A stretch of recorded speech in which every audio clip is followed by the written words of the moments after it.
Congratulations, what a great film. Constance, you mentioned in the introduction that you grew up in Flushing. So can you tell us about your experiences with the immigrant community and how the idea for this film originated? Absolutely. Thank you guys for staying and watching.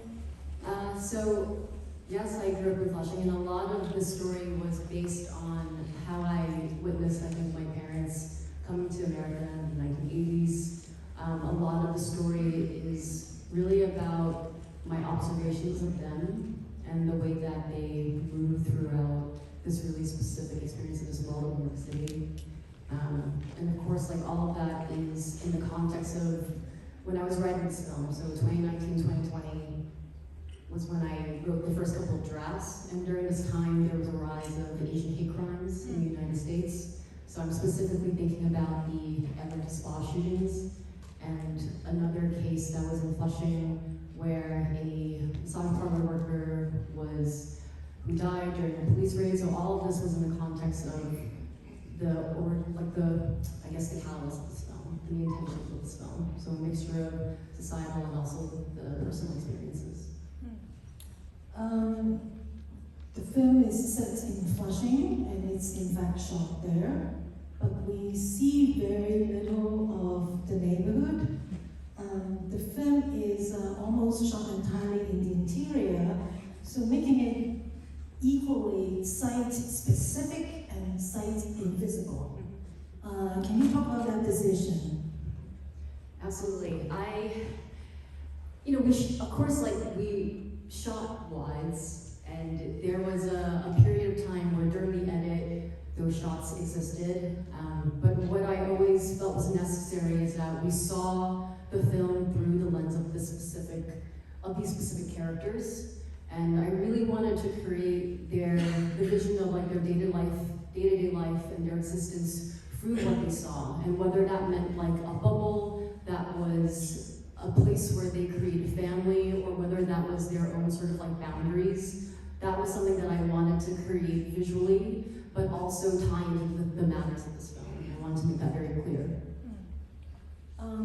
There are so many reasons to love this film, but I have to say that I immediately fell in love with the opening take.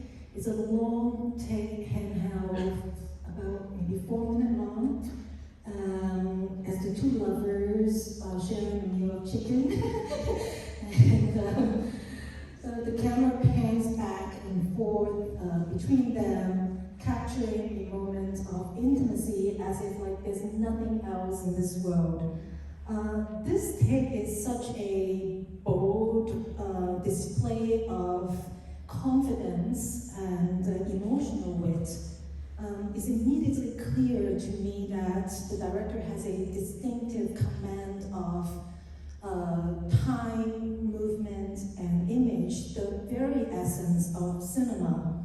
Can you tell us about this opening take and also the use of many long takes in this film?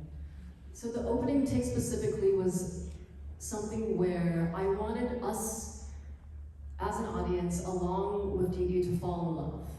You know, it was really important to me that this was a moment of intimacy that I really wanted to be a part of and feel a part of. And I really do want to give a shout out to my DP, Norm Lee, who I know is here.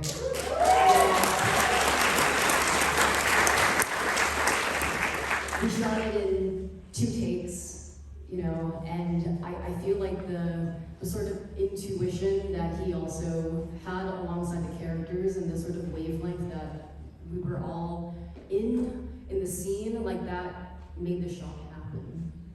And I think sometimes it's okay to be really patient with time, because it takes time to fall in love. Yeah. For me at least. And how about the use of long takes to film this work? That was something that I had written already in the script. So I think to write for long takes, it requires a different kind of writing.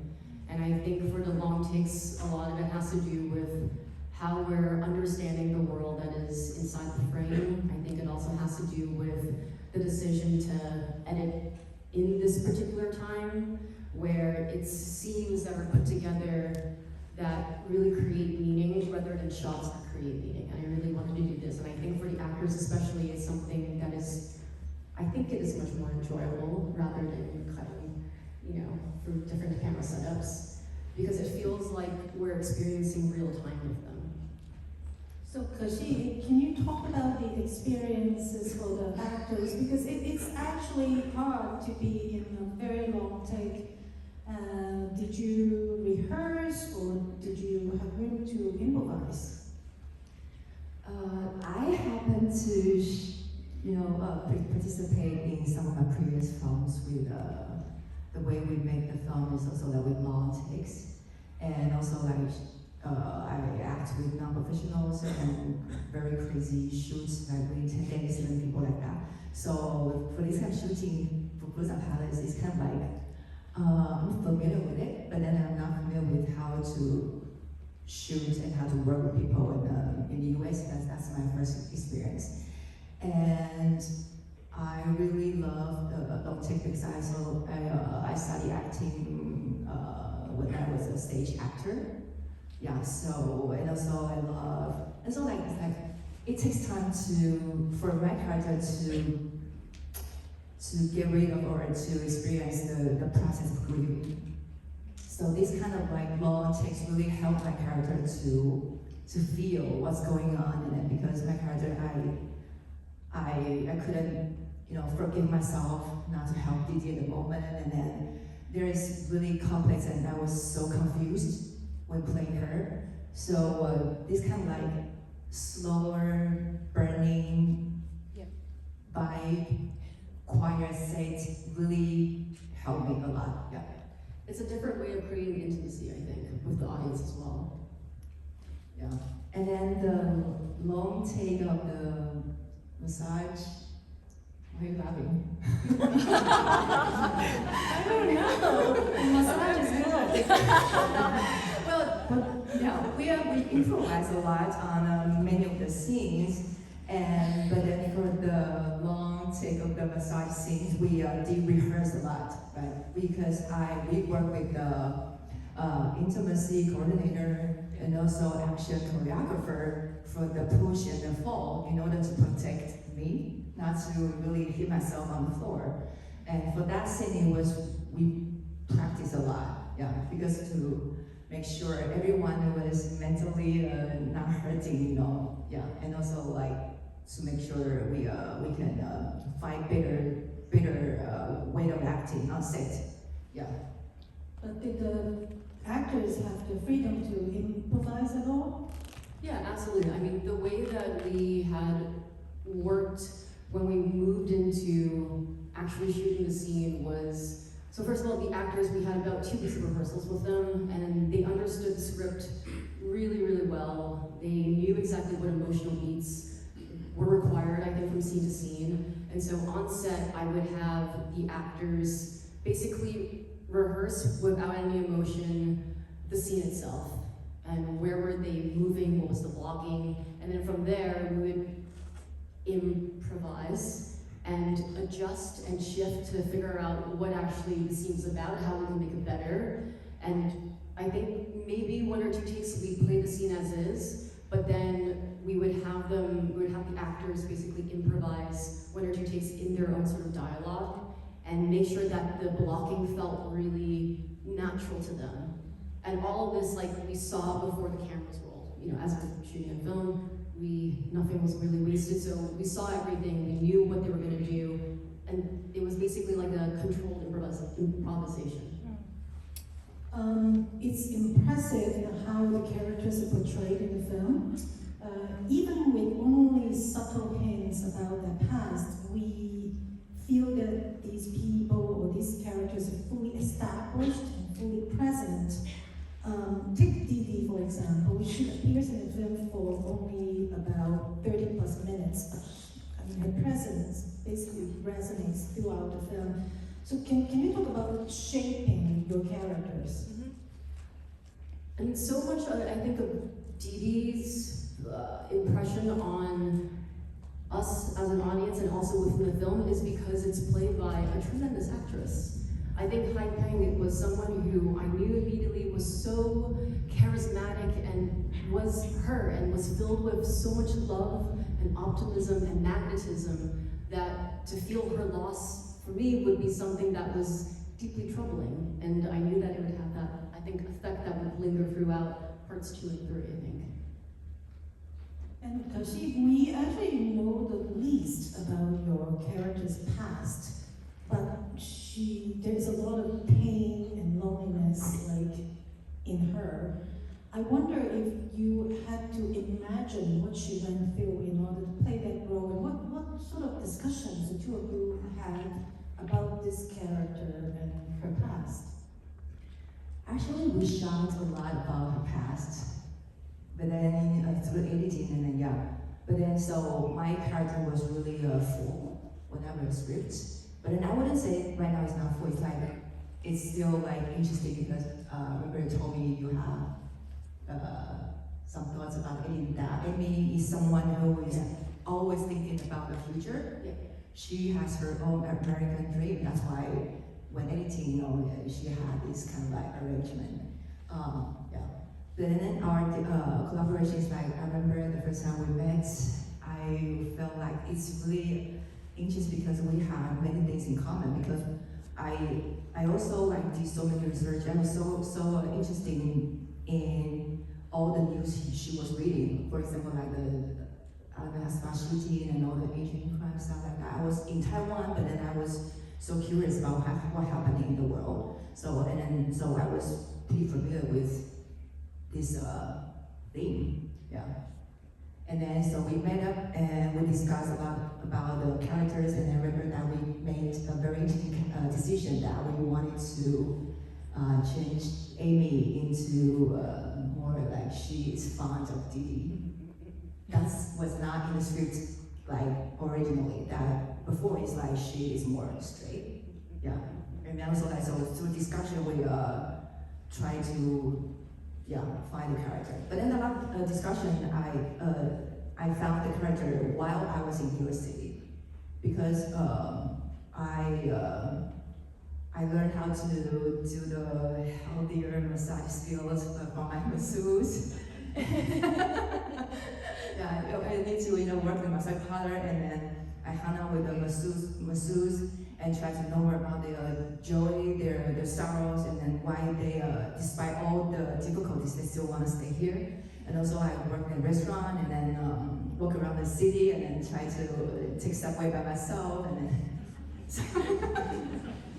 You worked at a restaurant, do you? Huh? You worked at a restaurant? Yeah, the restaurant that we shot in the scene, actually Little Pepper. Yeah. She did. She worked in a restaurant.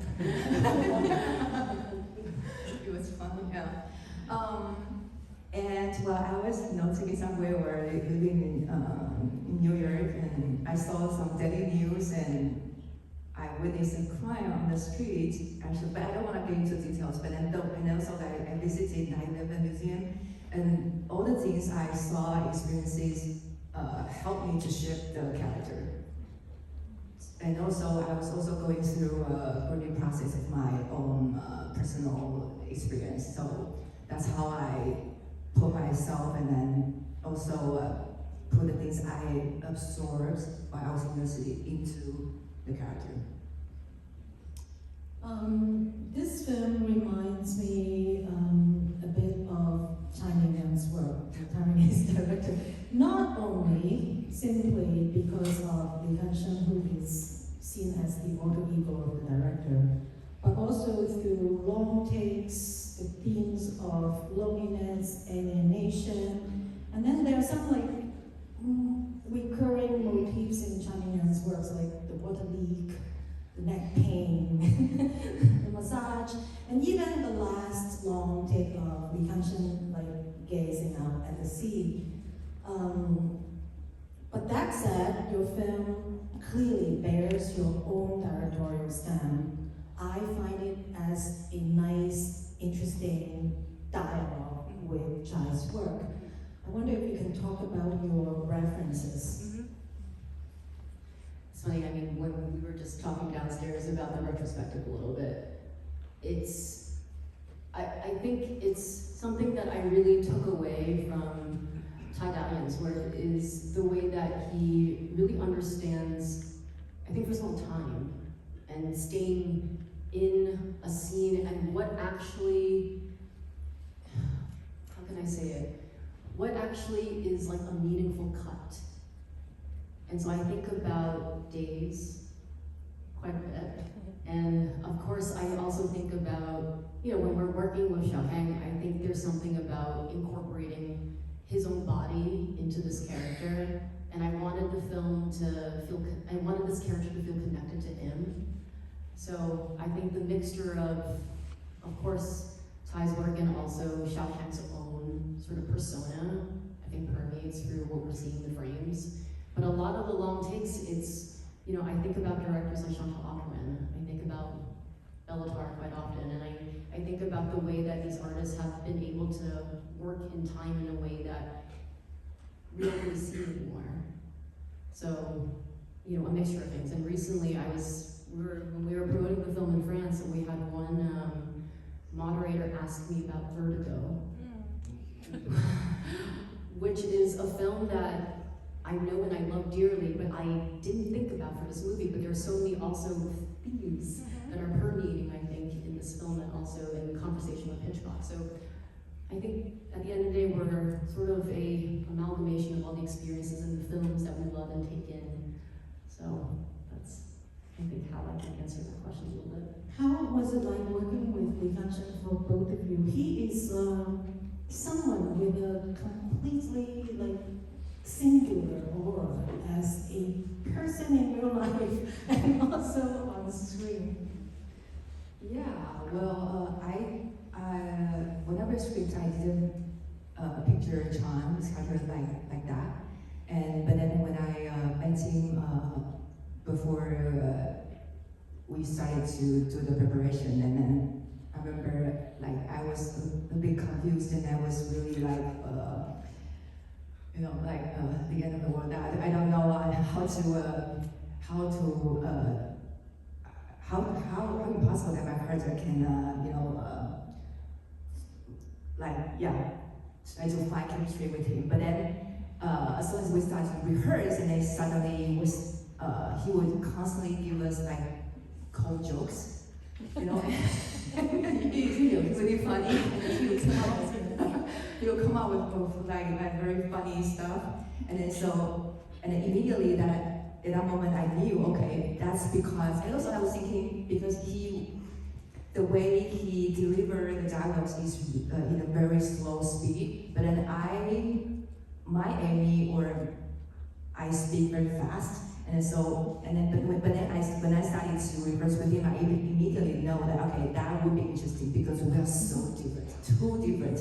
That's why Amy would think, okay, she's very curious about this man, especially Didi's man. And everything makes sense that Didi likes him, but then that's why Amy was not in front of him. But then later, you know, when she wants to live Didi's life or curious about everything about herself and also Didi, that it all makes sense that she kind of like falls in love with him. Yeah.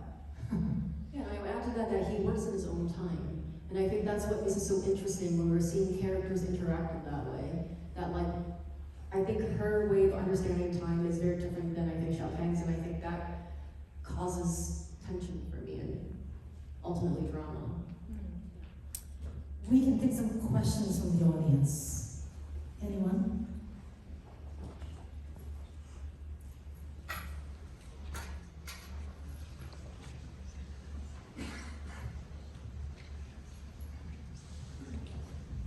Hi, it's a really nice movie and I really enjoyed watching it. Actually, my question is kind of like silly. I just want to know what dishes do you make to make the girl cry? Like, what's a dish that you make in the movie? The dishes.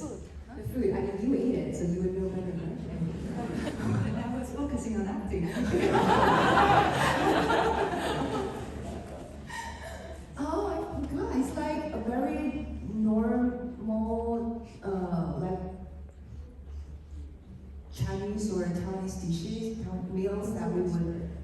like the fish or tofu and like just really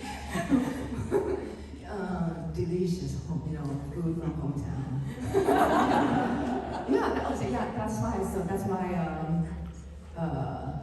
the girls will cry because food in the form of food for us, for food for immigrants, is usually like the smell of the hometown, the smells of our moms and grandmoms, and smells of everything from our hometown. That's why, I felt that's why people or people from other countries, they usually prefer to, right? Question over there. Hi, thank you. I wanted to say I felt like the film was really assured both stylistically and thematically, so it was just really impressive to see your work, both of you. The question I had was about the karaoke scenes in the film. I felt like they, played such a role with the two women who both had these scenes in the karaoke with Lee Kang-sheng's character. And I was curious, what was the sort of thought behind perhaps like the song choices, as well as just what those scenes meant on a character level. I don't know if it's going to be a disappointing answer, but literally the song choices, I was procrastinating when I was writing, and I knew that I really love Fei Wong, and so I was just going through like my Spotify playlist, and that was the song that I was like, oh wow, like this would be great in the movie. So that was how we kind of ended up with that song, and I think it worked for the film. But in the way that the song actually changes from scene to scene, and in the intentions of the characters, in the beginning, especially with Kang and Hai Peng, it was a song that was bonding, and it was about love, and it was about feeling what it was like to be in the feeling of the presence of another and to be absorbed by someone. And I think when it changes to the way that a song is used with Kashi, it has to do with grief and an absence, and how that song still permeates with the character. And again, like going back to the way that we're talking about Hai Peng's character being able to permeate through the second and third acts, I think it has a lot to do with that spiritual quality of the song, and that we're tied to her memory and we're tied to her presence. Hi, my name is Ming. Thank you so much for this lovely film, and congratulations.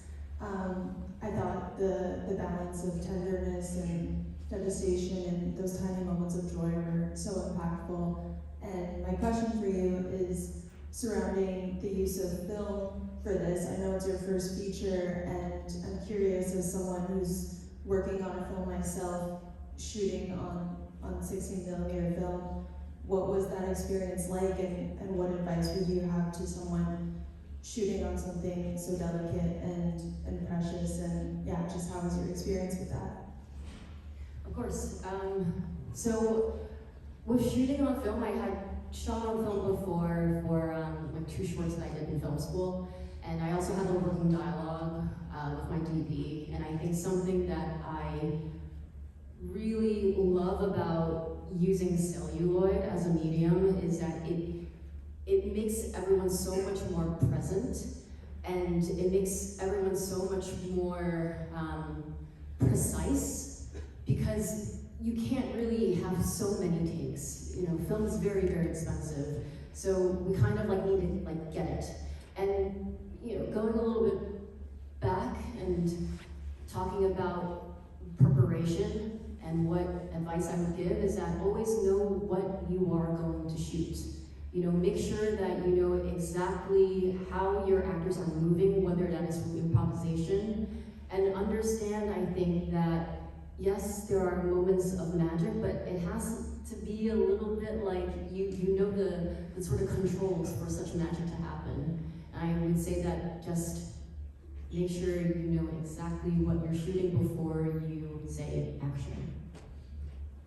I think we can take one final question.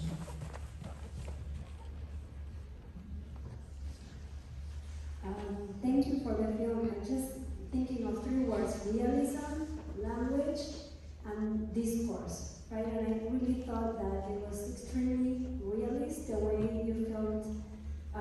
this movie. And I appreciate very much how you use language, and particularly in this moment where you're saying you're protecting the gaze of the characters and their world is in their language, not in English, right? And I love that. And also the simplicity of the discourse, because it was extremely deep, right? And so I just wanted to share that and listen your choice of this political decision, but I think it is a political decision. Thank you. Thank you so much. Oh, That's not a question? Oh. What a question!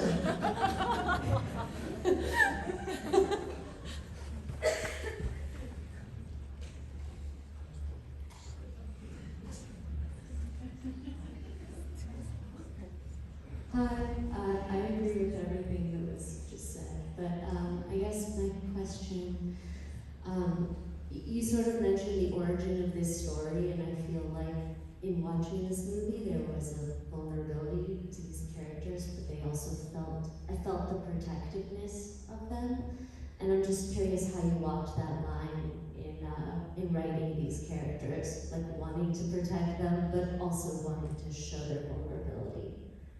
Or maybe I'm just making that up. No, I thank you for that question. I think, when you're writing characters, so much of it always comes from, or at least for me, like the process that I'm writing the characters, a lot of it comes from an extension of myself, things that I wish could happen, things that I wish about myself that would happen. So I think that vulnerability, first of all, has to feel like it's coming from me. And walking that fine line, I think when you're putting these characters in the context of the story, it already creates a kind of disconnection between you and the actual material. And when you have actors coming in, especially like with Keshi and the rest of the cast, they bring in so much of their own artistic collaboration into it that it feels like this character is no longer the one that I had written, and it becomes theirs as well. So I think that kind of fine line between vulnerability and also protection is because of their artistic contributions to the characters. Well, the film will be released here later this month, and you can watch it again and tell your friends to watch it. And please join me in Constance Tsang.